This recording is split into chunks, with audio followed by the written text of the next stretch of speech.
Umakyat ang bilang ng mga Pilipinong walang trabaho ngayong taon ayon sa Philippine Statistics Authority. Lumabas din sa datos na mas kaunti ang mga babaeng kabilang sa labor force. Ang puna ng ilang aplikante sa isang job fair naman sa Pasay ngayong International Women's Day, mas mahirap maghanap ng trabaho kung isa kang babae. Nakatutok si Maki Pulido.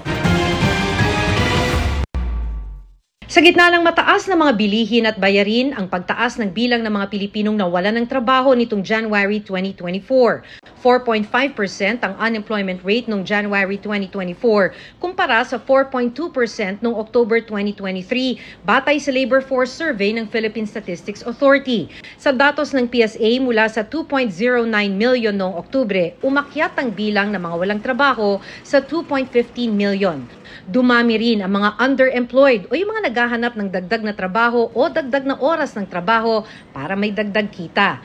Sabi ng PSA, dahil daw yan sa pagtatapos ng Christmas at New Year season kung kailan maraming racket at sideline. May seasonality talaga tayo. So, tumaas yung ating employed persons noong fourth quarter at bumaba siya noong first quarter.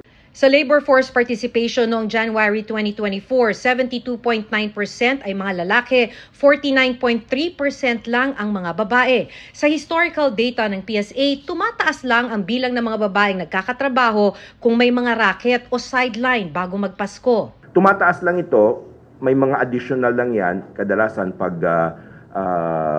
fourth quarter, tumataas, nagko-close yan to mga 53 to 55% due to yun nga yung mga seasonal jobs. But pag normal na naman, babalik na naman doon sa mga 50%. Sabi ng ilang mga nakausap naming babae sa isang job fair sa Pasay City, mahirap talagang maghanap ng trabaho ngayon, pero mas mahirap kung babae ka. Sa paghahanap ni Daisybel, halimbawa, napapansin niyang malimit na lalaki ang hinahanap kahit housekeeping ang pinupunang posisyon. Naiisip ko lang bakit lalaki lang yung kailangan nila, ganyan.